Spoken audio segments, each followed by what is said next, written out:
ગુજરાત વિદ્યાપીઠનો 72મો પદવીદાન સમારોહ આગામી 27 ઓગસ્ટે યોજાશે. અમદાવાદના ગાંધી પરિસરમાં સાંજે 4:30 કલાકે યોજાનારા સમારોહમાં કેન્દ્રીય ગૃહ અને સહકાર મંત્રી અમિત શાહ મુખ્ય અતિથિ તરીકે ઉપસ્થિત રહેશે. રાજ્યપાલ અને વિદ્યાપીઠના કુલાધિપતિ આચાર્ય દેવવ્રતજી દીક્ષાંત પ્રવચન આપશે. સમારોહમાં 7 વિદ્યાશાખાના 18 વિભાગના કુલ 900 વિદ્યાર્થીઓને પદવી એનાયત કરવામાં આવશે, જ્યારે 11 વિદ્યાર્થીઓને મંદિર ચંદ્રક અને ધ્વજ ચંદ્રકથી સન્માનિત કરવામાં આવશે.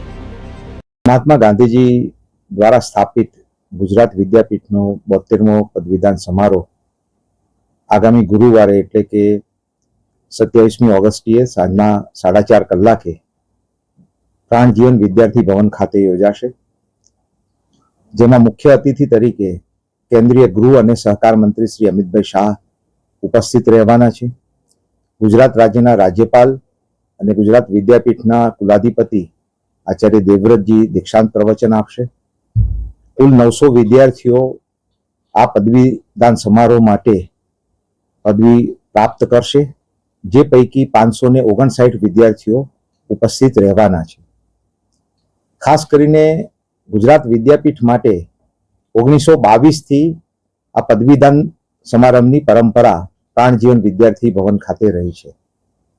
ગત વર્ષે આદરણીય રાષ્ટ્રપતિજી શ્રી દ્રૌપદી મુર્મુજી ઉપસ્થિત રહ્યા હતા.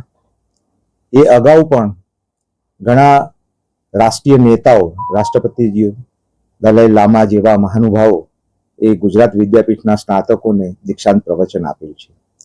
આ વખતે અમારું સૌભાગ્ય છે કે ગાંધીનગરના સાંસદ અને કેન્દ્રીય ગૃહમંત્રી શ્રી અમિતભાઈ શાહને અમે આમંત્રણ આપ્યું, એમને સ્વીકાર્યું અને આ પદવીદાન સમારોહમાં ઉપસ્થિત રહેવાના છે. કુલ 12 વિદ્યાર્થીઓને મંદિર અને ધ્વજ ચંદ્રક એનાયત કરવામાં આવશે, જેને આપણે ફેકલ્ટી એટલે વિદ્યાશાખા કહીએ છીએ. એ વિદ્યાશાખાનો મંદિર ચંદ્રક એ 7 વિદ્યાર્થીઓને એનાયત કરવામાં આવશે.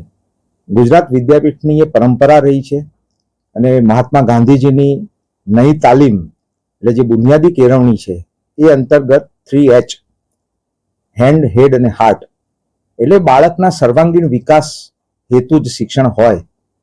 એટલે માત્ર શૈક્ષણિક સિદ્ધિને આધારિત સુવર્ણ પદક નહીં, પરંતુ ગુજરાત વિદ્યાપીઠે નક્કી કરેલા ધારાધોરણોમાં જે વિદ્યાર્થીઓની સામેલગીરી, સહભાગિતા રહી હોય એ સમિતિ દ્વારા એને મૂલ્યાંકન કરી અને વિદ્યાર્થીઓને મંદિર ચંદ્રક અને ધ્વજ ચંદ્રક માટે પસંદ કરવામાં આવ્યા છે.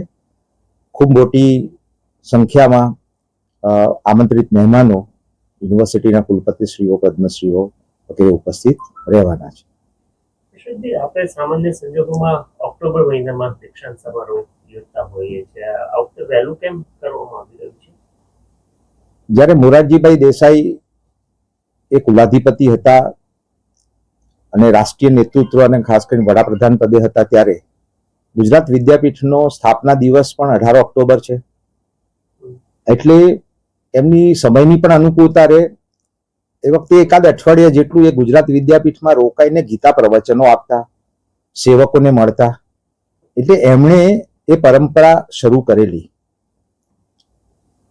ગુજરાત વિદ્યાપીઠના પ્રારંભમાં અને છેલ્લા 7 વર્ષોમાં પણ જ્યારે મુખ્ય મહેમાનની અનુકૂળતા પ્રમાણે જ્યારે પ્રણવ મુખર્જી પધાર્યા, ત્યારે વિપ્રોના ચેરમેન અજીત પ્રેમજી પધાર્યા, ત્યારે 18 ઓક્ટોબરના સમયને ન ધ્યાને લેતા મહેમાનની અનુકૂળતા મુજબ એ પદવીદાન સમારોહ યોજાયા છે. છેલ્લા 3 વર્ષથી અમે 18 ઓક્ટોબરને સ્થાપના દિનને ગુજરાત વિદ્યાપીઠ જુદા જુદા 9 આયામોમાં કામ કરે છે. એ આયામોને પણ પ્રતિનિધિત્વ મળે, એમની કામગીરીને પ્રદર્શિત કરી શકે એ માટે પદવીદાન સમારોહ અને સ્થાપના દિવસની અલગ અલગ ઉજવણીની પરંપરા અમે શરૂ કરી છે. એટલે 2024માં ગુરુ પૂર્ણિમાના દિવસે પદવીદાન સમારોહ યોજાયો હતો.